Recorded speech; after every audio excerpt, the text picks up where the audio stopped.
제가 노래를 한번 불러보겠습니다. 하나님이 세상을 이처럼 사랑하사 독생자를 주셨으니 누구든지 예수 믿으면 멸망하지 않고 영생을 얻으리로다. 요한복음 3장 16절. 네. 쉽죠? 잘 하셨습니다. 때때로 한 번씩 내 인생에 있어서 힘든 생각이 들고 나는 왜 사는가 하는 생각을 할 때 요한복음 3장 16절 말씀을 생각하시길 바랍니다. 첫째로 생각해 볼 것은 하나님의 사랑은 이 세상에서 가장 위대한 사랑이다라고 하는 것입니다.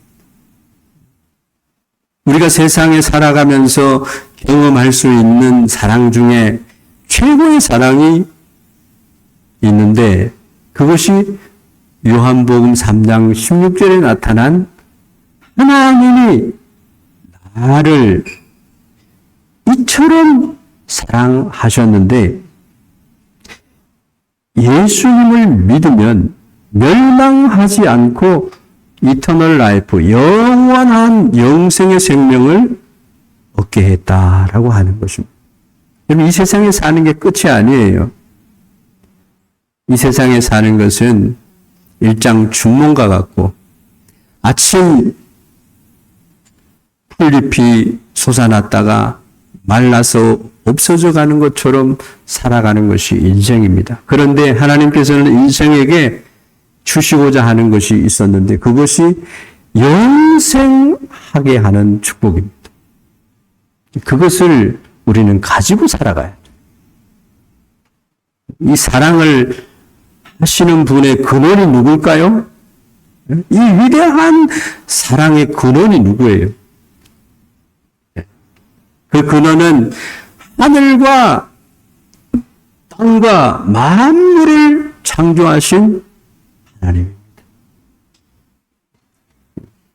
동물이 오사르상 원숭이가 진화돼서 사람이 된 거 아니에요. 하나님이 우리를 창조하시고 다스리고 정복하고 번성하라고 축복하셨습니다. 그것을 아담과 하와는 하나님이 만드신 창조되어진 인간이 하나님의 사랑의 법칙을 어기고 마귀의 게임에 빠져가지고 그 영원한 생명을 잃어버렸어요. 그리고 그 축복을 다 잃어버렸는데 그것을 하나님의 하나밖에 없는 독생자 예수님을 우리를 대신해서 죄값을 다 치르게 하시고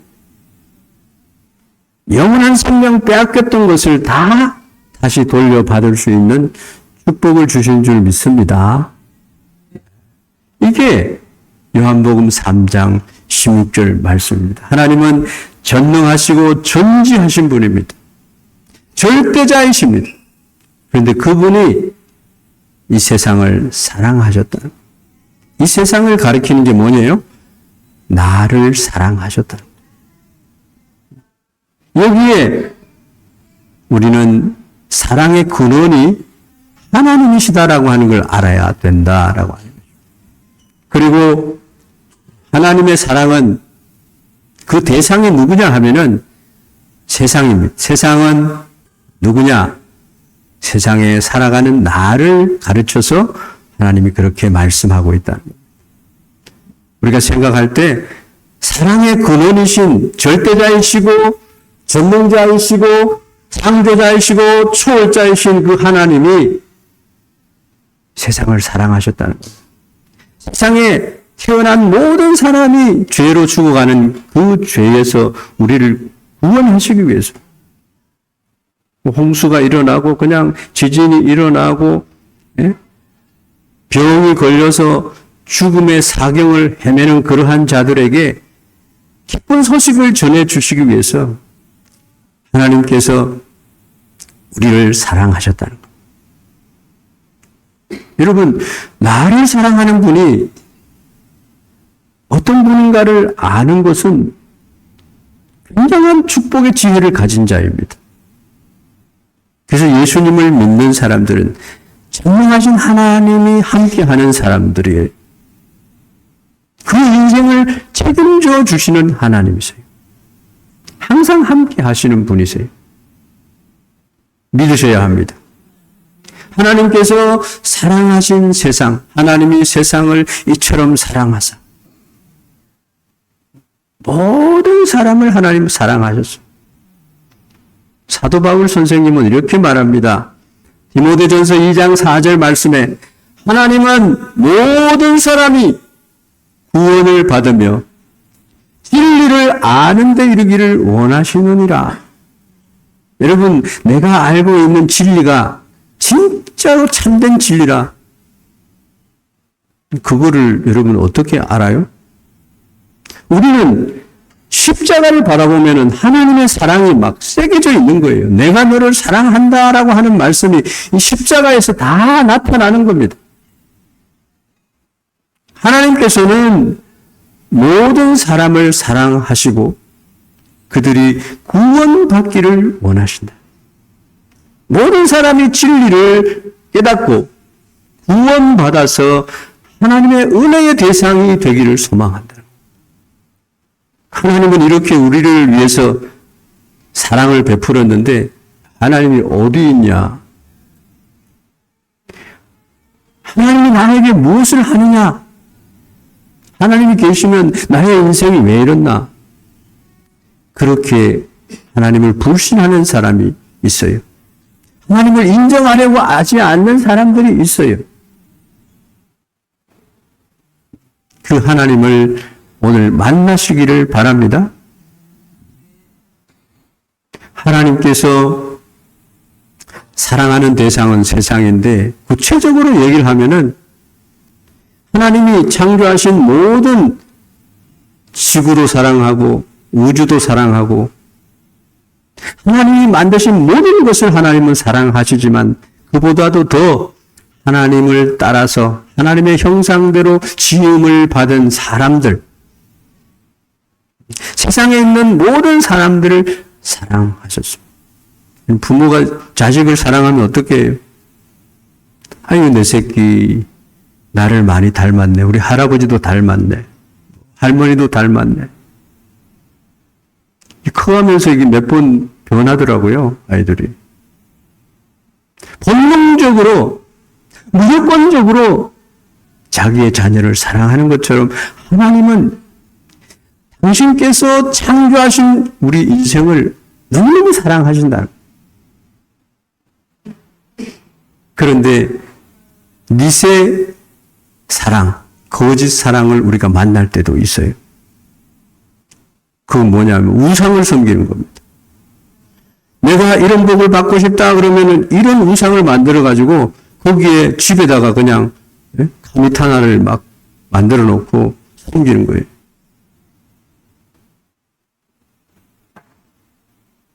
일본에는 야오 요로즈노 가미가미가 있습니다. 세상에서 모든 신은 일본에 다 있어요. 그 중에 최고의 신이 아마테라스 오 가미라고 생각하기도 합니다. 여러분들은 누구를 만나고 어떤 하나님을 믿고 있습니까?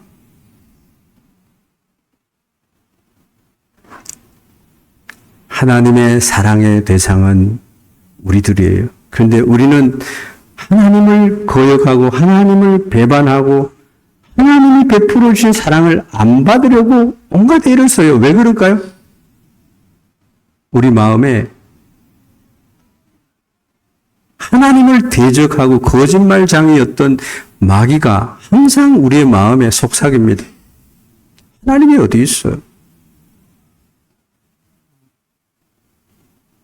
그래서 자기 생각을 따라갑니다. 우리는 오늘 성경이 말씀해 주시는 이 하나님의 사랑을 만나야 된다라고 하는 것입니다. 이 세상에는 70억이 넘는 사람들이 살아가고 있어요. 그 모든 사람들이 하나님의 사랑 안에 거하기를 하나님은 기다리고 원하시는데, 그런데 하나님을 잘 몰라요. 하나님은 하나님을 믿으려고 하는 사람들의 마음속에 찾아오십니다. 그리고 믿음을 주십니다. 믿는 자에게 하나님은 하나님의 자녀가 되는 권세를 주십니다. 그래서 하나님을 아버지라고 부르게 하십니다. 할렐루야. 얼마나 행복한지 몰라요. 하나님은 그냥 위대한 사랑을 우리에게 베풀었다라는 것인데, 하나님은 위대한 사랑을 어떻게 베풀었을까요? 하나님의 그 사랑의 실천이 있습니다. 그냥 말로만 그치는 게 아니라 그 사랑을 실천을 하셨어요. 사랑은 희생이 있지 않아요. 하나님께서는 그 사랑을 어떻게 실천하셨는가? 하나님이 세상을 이처럼 사랑했다는 말 속에 그것이 가르쳐주고 있는 것이 독생자를 주신 겁니다. 하나님의 유일하신 아들이 이 땅에 오셨다는 겁니다. 그분은 우리에게 주셨어요. 우리의 죄값을 대신해가지고 죄 없으신 하나님의 아들을 죄값으로 지불해 줬다니까요.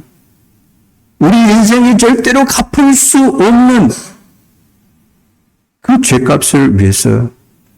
그래서 예수님이 다 갚아주신 그 죄값 때문에 예수님의 그 은혜를 받아들이기만 하면 하나님은 너는 죄가 없어. 그래서 하나님의 자녀가 되는 권세를 주셨을 뿐만 아니라 이터널 라이프, 영생을 우리에게 주신 줄 믿습니다. 가장 귀한 것을 내어주셨어요. 하나밖에 없는 아들을 내어줬어요. 어떤 목사님이 자녀가 없는 친구 목사님에게 양자로 아들 하나를 좀 달라 그래서 아들이 5명이니까. 그래서 목사님은 집에 돌아가서 생각을 해봅니다. 아들을 쳐다보면서 어떤 아들을 줘야 될까? 근데 장남은, 여러분, 아버지의 마음속에는 장남은 있어야 되거든요. 장남은 상속자니까 보낼 수 없고, 이 차남을 보니까 둘째 아들을 보니까 너무 똑똑한 거야. 어디에 가도 자랑할 만한 아들이야. 보낼 수 없고, 셋째 아들은 너무 잘생겨서 보낼 수 없고, 넷째 아들은 약해. 이 죽어도 요거도 뭐 내 품속에 있어야 되겠다 하고 못 줬습니다. 5째 아들도 보니까 보낼 수가 없어요. 결론은 못 보내는. 하나님께서, 이 목사님이 생각해, 하나님께서 하나밖에 없는 아들을 우리에게 주셨다는 것. 요한복음 3장 16절 말씀 보면은 하나님께서 세상을 이처럼 사랑하사 독생자를 주셨다. 사랑의 실천이에요. 그것도 십자가에 죽는 데를 내줬다는 거예요. 죽음의 자리에 아들을 내줬다는 거예요. 하나님의 마음의 아픔은 이루 말할 수가 없는 것이죠. 왜 줬을까요? 세상을 이처럼 사랑해서 주셨다는 거예요. 독생자가 우리의 속죄의 제물이 되어 주시기 위해서. 우리는 모두 죄를 범했고 하나님의 심판과 형벌을 받아야 되고 하나님의 영광에 이르지 못하기 때문에 그렇습니다. 그래서 예수님을 보내주셨어요. 우리의 입술로 오늘도 찬양을 이제 조금 있으면 하실 거겠지만 하나님의 그 은혜를 찬양하는 거예요. 죄짐 맡은 우리 구주 어찌 좋은 친구인지 찬양을 하게 되는 것입니다.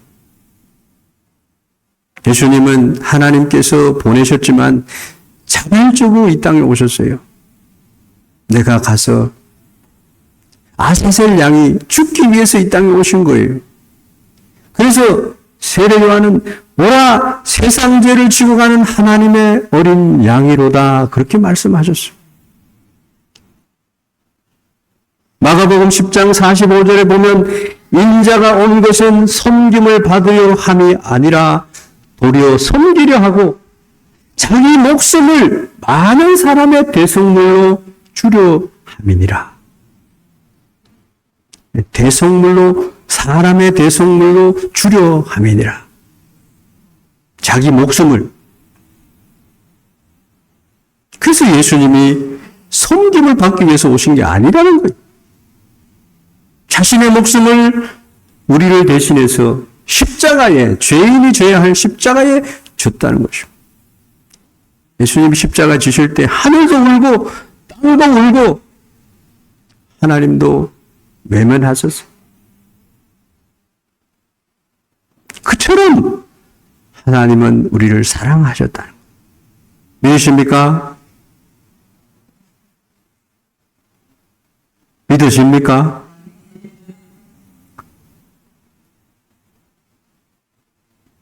여러분, 이게 믿는 자에게 주신 하나님의 사랑입니다. 축복입니다. 하나님은 진정 우리를 사랑하셨는데 우리는 그 사랑을 받아들이려고 하지 않아요. 그 사랑의 열매는 뭔지 아십니까? 사랑의 결과는 뭔지 아십니까? 이 하나님의 위대한 사랑의 결과는 독생자를 주신 그 실천의 사랑은 믿는 자마다 멸망하지 않고 영생을 얻도록 하기 위한 것입니다. 믿는 자에게는 영생이 있는 줄 믿습니다.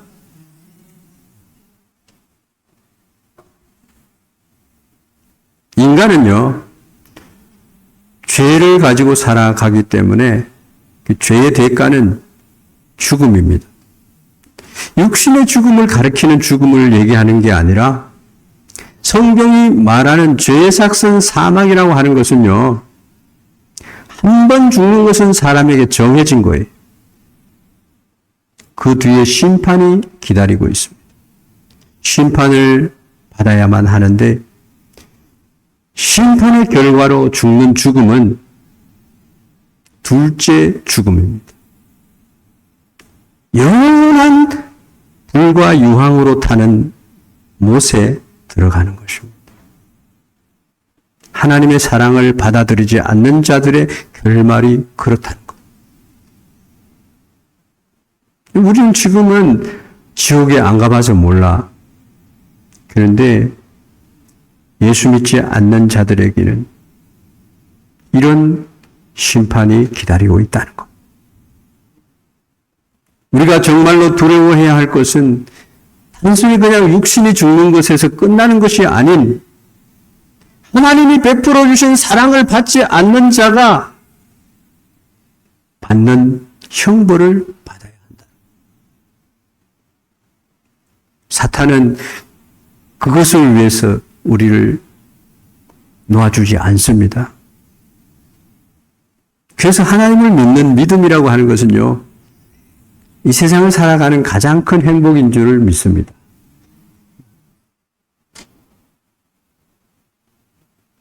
하나님은 사랑의 하나님입니다. 여러분과 죄가 멸망하는 것을 결단코 원하지 않으 하십니다. 그래서 하나밖에 없는 아들을 보내주시고 멸망치 않는 결과를 예비해 주신 줄 믿습니다. 이것에 대한 우리가 감사가 있느냐는 거예요. 멸망해야 할 우리가 멸망하지 않고 구원을 얻었다는 겁니다. 일본 분들은 아주 남들에게 민감하고 예의를 중시하고 단체 안에서 와라고 하는 화평을 중시합니다. 내가 이웃에게 다른 사람에게 피해를 끼치지 않을까, 불편을 주지 않을까 항상 신경을 쓰게 됩니다. 일본 문화는 참 아름다운 문화예요. 타테마의 혼내는 너무나 아름다운 문화예요.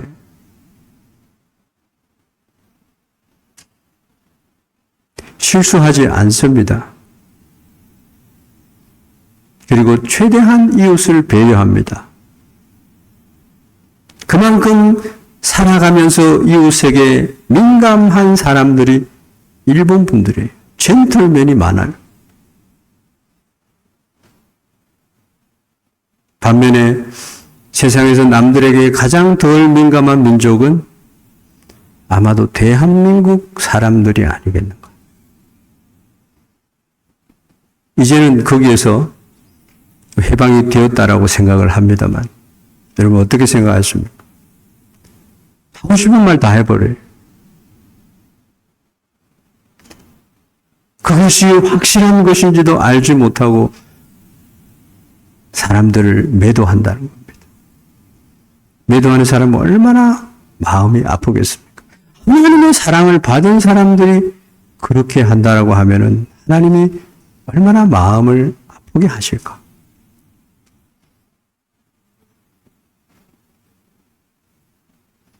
일본인 전도는 그렇기 때문에 아주 어렵다고 그래요. 그것은 일본 사람들은 전도하는 것도 상대방에게 전도하는 것도 너무너무 어려운,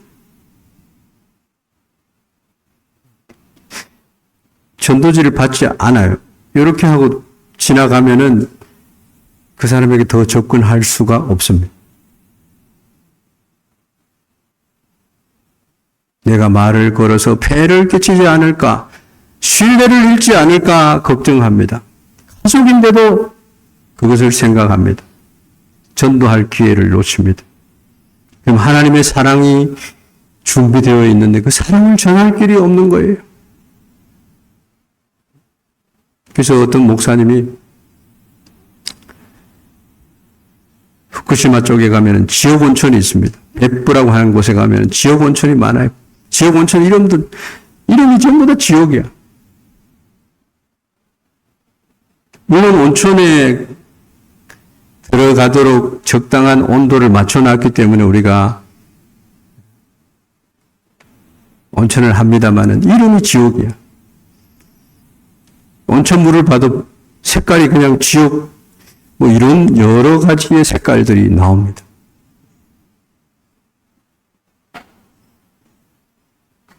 여러분, 지옥으로, 많은 사람들이 지옥으로 걸어가요. 그러면 지옥에 가는 사람에게 안 돼요. 안 돼요. 그리로 가면은 멸망의 길입니다. 하나님의 사랑의 길로 가세요. 이게 전도예요. 일본 분들을 전도하는 거예요. 예의 다 갖추고 언제 전도합니까? 그리로 가면 안 됩니다.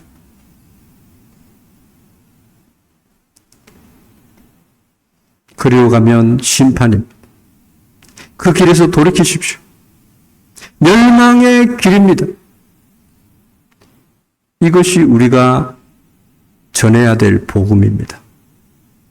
멸망하지 않도록 하나님께서는 영생을 준비하셨습니다라고 얘기를 해줘야 되는 겁니다.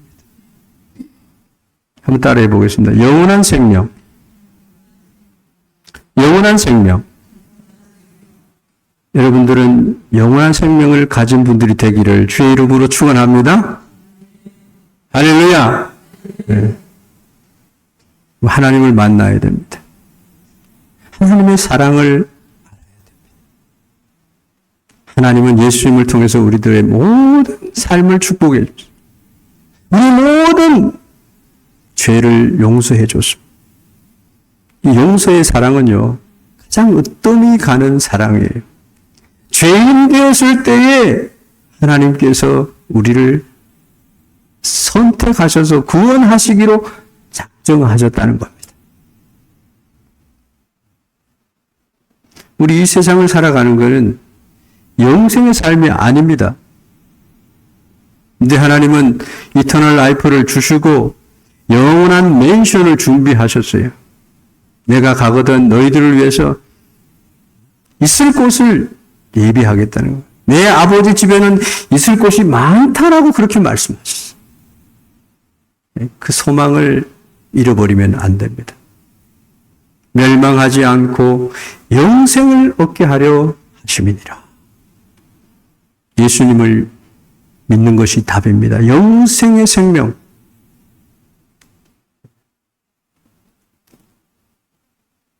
옆에 사람한테 한번 얘기해요. 예수 믿는 것이 해답입니다. 예수 믿는 것이 해답입니다.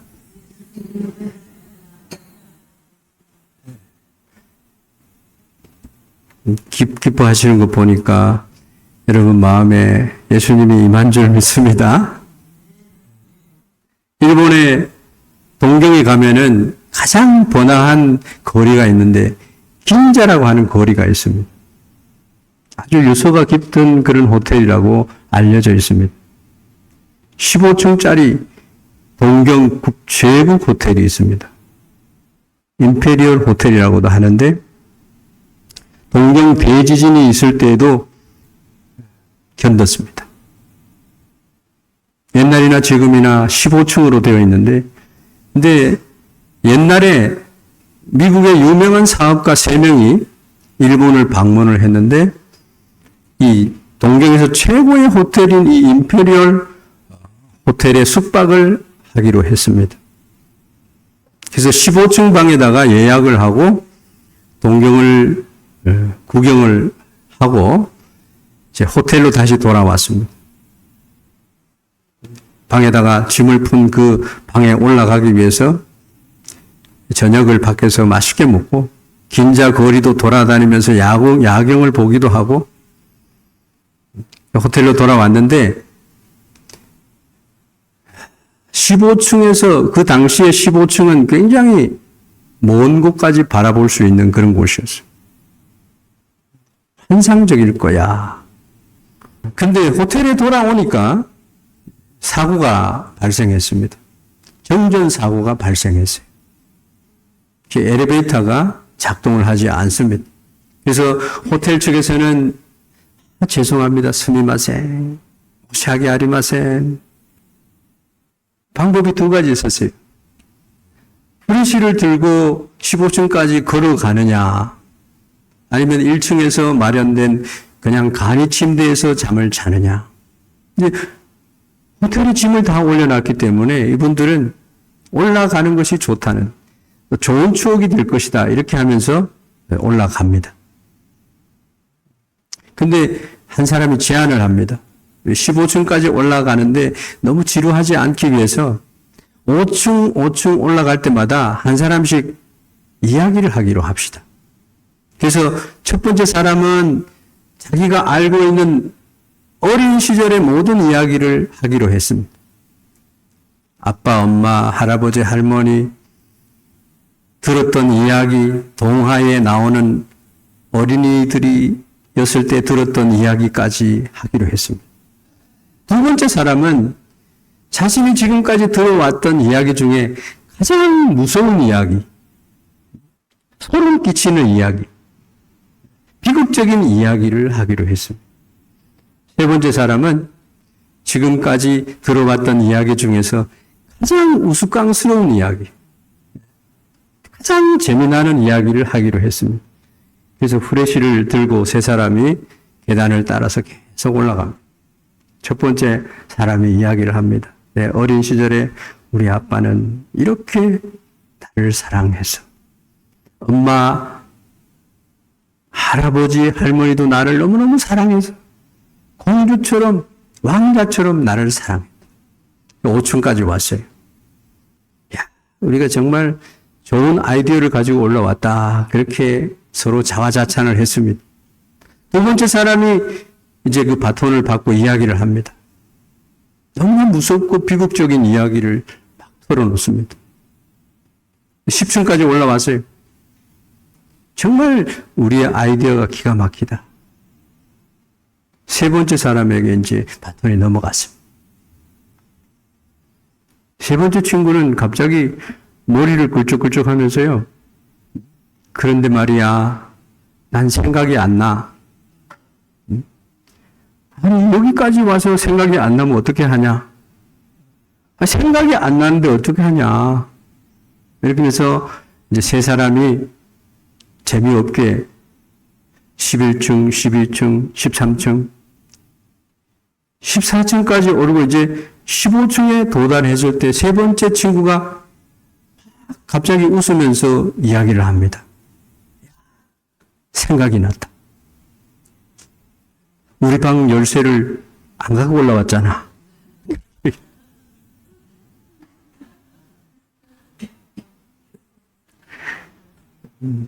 여러분, 하나님이 주신 영생을 갖지 않는 자들은요, 인생을 다 살고 하나님 앞에 갈 때에 영생을 하는 열쇠를 가지지 못한 것과 같아. 이게 인생입니다. 어린 시절 아빠, 엄마, 할아버지, 할머니 사랑을 많이 받았어요. 하나님이 베풀어 주신 사랑을 모르고 살았어요. 이런 삶이 쉬운 게 아니지 않습니까? 일하기 너무 바쁘고 어떻게 살아야 될지 모르고 동분서주하면서 내가 왜 살지? 뭐를 위해서 살지? 하면서 달려갑니다. 슬픔도 있고 기쁨도 있고 고통도 있고 환희도 기쁨도 있어요. 근데 인생의 마지막을 정리해야 할 순간이 찾아온 때에 머리카락이 희게 되고 심장이 고동이 멈춰질 때에 인생의 마무리하는 중요한 질문이 남게 됩니다. 저 영원한 문의 열쇠를 내가 가졌는가? 철학자 볼테르는요, 신은 없다. 신은 죽었다고. 신이 세상에 어디 있어? 내 힘으로 살아가는 것이. 그래서 무신론 철학을 대학에서 가르쳤어요. 근데 본인이 죽을 때 어떻게 되는지 아십니까? 제자들에게 신부님을 불러달라. 무슨 말씀을 하시는 거예요? 불러주지 않습니다. 그러면서 소리 지르면서 죽었어요. 그라이, 어두워, 너무 어두워. 나는 지금 죽어서 지옥에 떨어지고. 친구를 불러줘.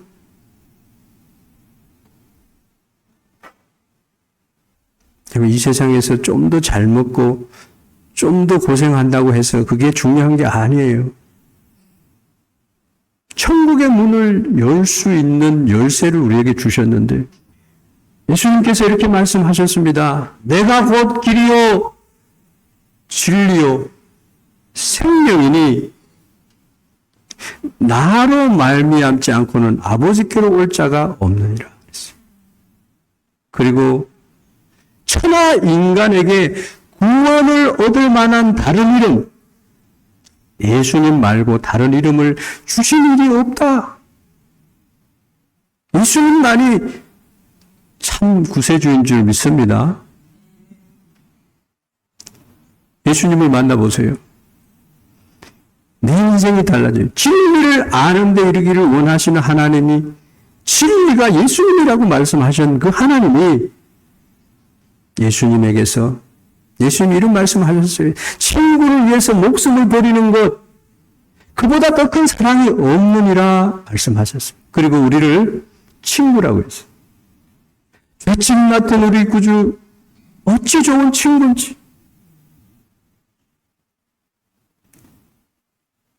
존 뉴턴이요. 세상에 나쁜 짓만 하다가 해적선에서 사람들 인신매매를 했던 사람이 예수님을 만난 거야. 그래서 그 사람이 영생의 열쇠를 가지고 불렀던 노래가 있어요. 나 같은 죄인 살리신 그 은혜 놀라와. 잃었던 생명 찾았고 영생을 얻었네 라고 찬양을 했어요. 이게 하나님이 우리에게 주신 천국의 열쇠. 아들을 낳으리니 이름을 예수라 하라. 이는 그가 자기 백성들을 죄에서 구원할 자이니라. 그렇게 예수라고 하는 이름의 뜻은 구원이라는 뜻이에요. 하나님은 죄를 관가할 수 없는 분이십니다.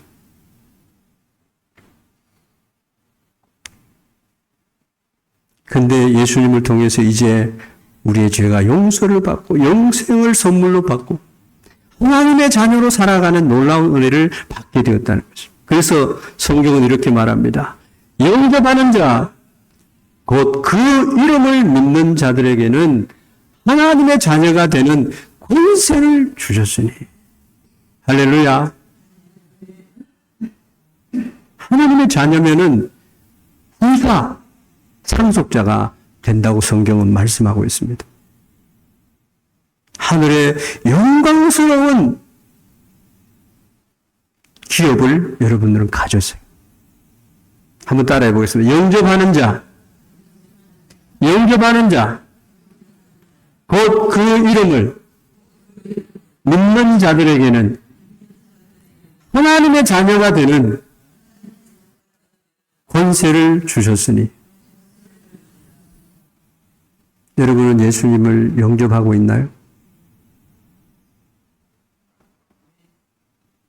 지금 죽어도 천국에 갈 믿음이 있나요? 믿는 자는 하나님의 약속의 말씀이 여러분들을 천국에 있도록 해주는 줄 믿습니다.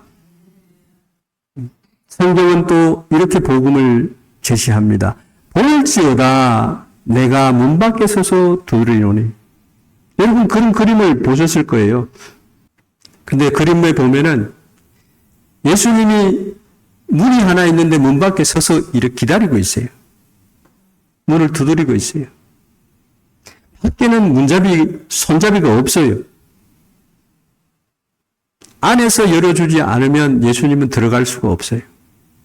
하나님은 우리에게 천국의 영생의 열쇠를 우리에게 주시기 위해서 우리에게 마음의 문에 노크를 하고 계셔요.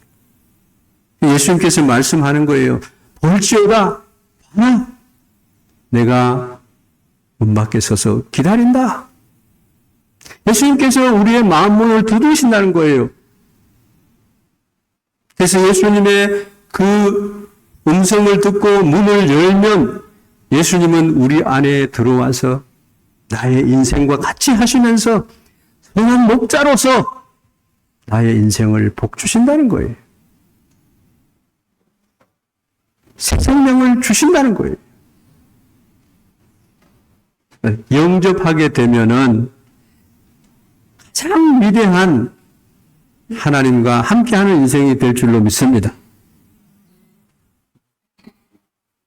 오늘 이 사랑 나눔 축제에 여러분들이 오셨는데 하나님 앞에 우리가 있습니다. 마음의 문을 두드리고 계십니다. 예수님은 이렇게 말씀하십니다. 내가 너의 구세주야. 내가 너의 주인이야. 우리 창조주 하나님을 모시는 자는요, 피조물인 내가 하나님을 함께하는 인생이 된다는 겁니다. 우리 예수님은 십자가에서 말씀하면 내가 너를 사랑한다 말씀하십니다. 내가 이루어 놓은 이 구원의 축복을 너가 가져야 돼. 그렇게 말씀하십니다. 예수님은 우리가 마음의 문을 여는 순간 성령님과 함께 우리 마음에 들어오셔서 영생을 갖게 하시고 기쁨, 사랑, 희락, 나의 삶을 바꿔주시고 하나님 나라의 소망을 가지고 살아가는, 이 세상에서도 하나님이 목자가 되셔서 사망의 음침한 골짜기를 다녀도 하나님이 거기에서 우리에게 영생을 약속하셨습니다. 그런 축복이 있는 인생이 되어야 되지 않겠습니까?